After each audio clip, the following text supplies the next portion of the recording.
surgiu a informação de que houve uma demanda do MME para que seja aberta uma nova investigação, um novo processo contra a Enel em São Paulo. A procedência nesse pedido, qual seria o motivo, a causa? A ANEEL já tem expedientes já instaurados para apurar as falhas do serviço de distribuição. Isso já é claro que um pedido do Ministério sobre a percepção do chefe do poder concedente no que se refere à energia elétrica, nós estamos avaliando com todo o cuidado e com toda a importância que o caso requer. O que eu posso dizer é que os processos na ANEEL, eles são encaminhados para as áreas técnicas iniciam as instruções e a decisão, no final, é da agência, do seu corpo diretor, e recomendando eventualmente, se for o caso, ao Ministério de Minas e Energia. O que eu posso dizer é que as falhas nos serviços de energia elétrica que têm ocorrido no país, eles não são fatos relacionados diretamente a falhas das distribuidoras, a eventos externos que precisam ser avaliados dentro da sua complexidade e, claro, as respostas a essas falhas das distribuidoras têm que ser apuradas. E a ANEEL é rigorosa, está sendo rigorosa nessas apurações. O caso da Enel, que foi falado, nós aplicamos a maior multa já aplicada em uma distribuidora. Foi um processo recorde. O evento aconteceu em novembro, e já no início no próprio mês de novembro, as diligências iniciaram e em fevereiro nós lavramos o auto de infração. E com a C3E também, a ANEEL também está acompanhando a situação? Estamos acompanhando, a agência estadual, a GERGS, também trabalha juntamente com a ANEEL e nós já instauramos processos administrativos para apurar as falhas dos serviços no estado do Rio Grande do Sul. Agora, o governo fala em reduzir tarifa, esse esforço até que você louvou do presidente Lula, mas ao mesmo tempo edita um MP que prorroga subsídios a determinados setores. Tem contradição nisso? Como é que a gente vai reduzir tarifa se a gente continua dando subsídio? Tá. Eu acho que a gente tem que olhar a publicação da medida provisória e a reunião de ontem ela deixou muito claro a necessidade de resolver um problema de curto prazo e urgente. Vocês viram a discussão que ocorreu no que se refere ao reajuste do Amapá. Então, é impensável que o consumidor arque com um aumento de 34%. Só que, ao mesmo tempo, tem um operador que venceu uma licitação e tem regras que foram lá colocadas que faz jus àquele reajuste. Então, nesse momento, a medida provisória, ela veio para resolver este problema e também os outros problemas associados a aumentos de tarifas no curto prazo. Então, no curto prazo, a medida provisória atende perfeitamente ao objetivo ao qual ela se propôs. No que se refere aos subsídios, à renovação do desconto do fio para as renováveis, vamos lembrar que é uma medida provisória que tem a sua eficácia durante o período de vigência, será apreciada pelo Congresso Nacional, que poderá alterar do todo, ou em parte, ou eventualmente propor novos textos. Então, eu diria, respondendo a sua pergunta, os subsídios eventualmente indicados na medida provisória, eles não se operam imediatamente, ao passo que a correção dos reajustes tarifários, a atenuação, sim, uma vez que com a edição da medida provisória, ela tem força de lei e a ANEEL, processando os reajustes tarifários, já faz surtir os efeitos da medida provisória. Então já dá para mexer no Amapá agora que saiu a medida provisória? Tem algumas etapas lá que tem que ser seguidas, como a indicação do recurso para modicidade tarifária do Fundo da Amazônia pelo Ministério de Minas e Energia. Está previsto na medida provisória que o Ministério, por meio de uma portaria, indicaria qual o montante de recurso a ser utilizado nos processos tarifários, não apenas do Amapá, mas outros Não são aqueles 295 milhões? Com a regulamentação da MP, a gente vai conseguir, vai agora adiantar aquele passivo regulatório da tarifa do Amazonas, ele vai sair antes de dezembro ou vai ficar para Precisamos ver como processar essa questão. Tá? Então, houve uma decisão da ANEEL, há o reconhecimento que a empresa faz jus e é público, tem um contrato, a empresa participou de um edital, então ela fez os investimentos, então aqueles recursos devem ser recebidos pela empresa. E agora, com a edição da medida provisória, há a possibilidade de respeitar o contrato e, ao mesmo tempo, atenuar ao consumidor os efeitos tarifários. Pode explicar só um pouquinho esse novo pedido do Ministério de Minas e Energia? Desculpa, é baseado no que? Eu sei que tem todo um rito, tem todo um trâmite interno dentro da ANEEL. Só para entender qual é a argumentação da vez. Veja, o último que você está citando eu ainda não vi.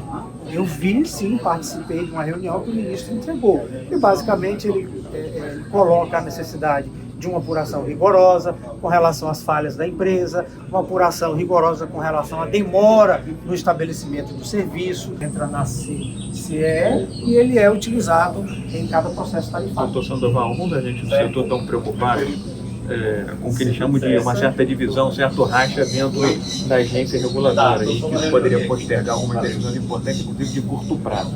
Existe um racha, existe uma divisão, e se isso representaria um perigo para essas decisões que precisam ser tomadas? Tá, veja, os debates na agência, na ANEEL, são públicos há 20 e quase 27 anos. Isso para bem ou para mal, mas o que é importante dizer é que são transparentes. Então, as posições dos diretores são trazidas nas reuniões públicas e o que eu posso dizer, e que falei na minha fala de abertura do evento, é que todos os dirigentes da agência têm a exata dimensão das suas responsabilidades. As responsabilidades dos relatores, que conduzem os processos da agência, a responsabilidade do diretor-geral, que coordena a reunião pública e que representa institucionalmente a agência. O que eu posso dizer é que os debates têm ocorrido, mas que o interesse público ele vai ser supremo em qualquer uma das condições. Os diretores das agências, eu passarei, os demais diretores passarão, outros já passaram, mas a instituição fica com toda a sua história, com seu legado, com seu comprometimento com a sociedade brasileira. Então eu tenho a convicção, eu tenho a crença que essas questões pontuais serão dissipadas e a agência continuará prestando o seu bom serviço para a sociedade brasileira. Sandoval, você recebeu a carta que está circulando, que o FASE estava estudando enviar para os diretores? Sim, recebi, foi divulgado pelo Rainha da imprensa. Acredito que sim, o setor. Vejam, a agência, ela integra a sociedade brasileira. Nós somos uma caixa de ressonância da sociedade brasileira, seja do poder público, seja dos consumidores, sejam dos agentes empreendedores, privados e públicos, e nós devemos satisfazer a sociedade brasileira. E, como eu dito, tenho a convicção, a crença que nós iremos resolver todas essas questões e o interesse público vai ser se sobrepor a qualquer questão individual que existe na agência. E por que haveria essa divisão, doutor Sandoval? É só uma questão de divergência ideológica, de posições, ou tem... Não, elas são públicas, como já dito, a posição de cada diretor é externada em público, então eu quero crer, e creio, e confio, que são questões técnicas, são questões internas e, como eu já dito, serão superadas em função do interesse público. Então, isso não tem relação também com talvez uma falta de governança institucional do setor elétrico, que foi aguçada talvez já nos últimos anos, muita interferência de Congresso, a atuação intervindo no papel da própria agência e de outras instituições? Olha, em qualquer situação, em qualquer circunstância que há multiplicidade de opiniões, que há diversidade de opiniões, diversidade de pontos de vista, essas questões elas se sobressaem naturalmente. Então, o que eu posso dizer é que no momento atual nós temos uma sociedade muito engajada, sociedade no seu sentido amplo, Congresso Nacional, consumidores, imprensa, terceiro setor, governo, e o que acontece na agência é fruto de todo esse ambiente de discussão. Mas temos hoje uma paz social no país, temos uma democracia pujante, temos um ambiente democrático de discussões de pontos de vista e tenho certeza que a convergência natural vai acontecer, de novo, a bem do interesse público. Só uma questão, o senhor poderia explicar por que o atual marco do setor é insustentável?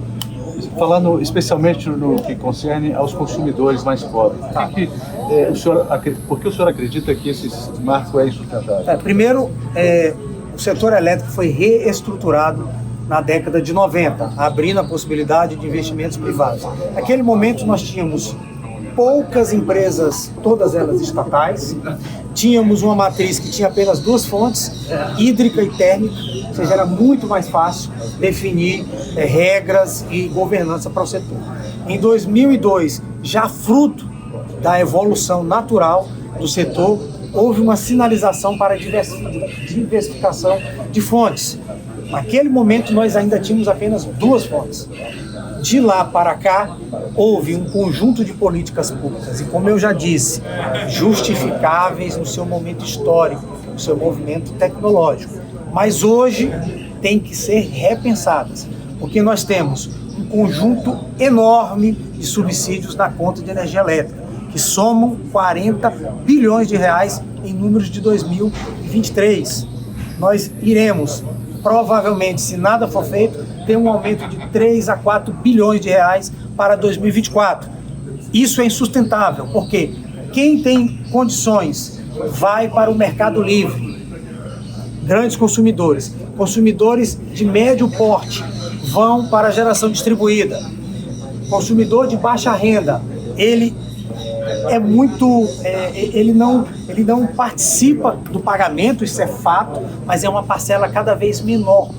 E o que é que nós temos hoje? Uma camada da população que não é baixa renda, porque está empregado, tem um emprego formal, que são a maioria, eu, por exemplo, não sou baixa renda, mas não tenho geração distribuída, não participo do mercado livre e sou obrigado, como a grande maioria, a custear a rede de distribuição. Então, o que nós estamos colocando é que é necessário uma reestruturação, uma rediscussão de subsídios. Subsídio, ele é bom e necessário por um determinado tempo. Depois que ele cumpriu o seu papel, ele tem que sair. Ou seja, nesse momento, precisamos rediscutir, porque da forma como está, a conta vai ficar cada vez maior para essa classe de consumidores, que não é nem baixa renda e não é também um grande consumidor. Bem, veja, a ANEEL não faz política pública. Mas ontem naquela reunião, no diagnóstico, vocês comentaram que a MP piora a situação. O grupo, não, a questão da piora da situação é sob sua perspectiva, porque eu falei que a medida provisória ela tem dois objetivos muito bem definidos. O primeiro deles, já dito, atenuar a escalada dos impactos tarifários. A medida provisória atende esse objetivo. No curto prazo? No curto prazo, claro. No curto prazo. Para o longo prazo, foi dito ontem pelo presidente da República, foi atribuído ao ministro Alexandre Silveira a missão de reunir os especialistas, reunir um grupo de instituições para rediscutir o modelo do setor elétrico. Então, a liderança deste processo caberá ao ministro Alexandre Silveira, encarregado diretamente pelo presidente da República. Mas prorrogar o subsídio não vai contra isso? Como eu disse, os subsídios, eles não fazem eles não são aplicados imediatamente. Qual subsídio foi passado na medida provisória que tem aplicação imediata? Nenhum. As obras têm que ser construídas e entregues. Então, esse debate da medida provisória acontecerá no Congresso Nacional, acontecerá com o Poder Executivo e cabendo à ANEEL regular e fiscalizar o que for aprovado em lei.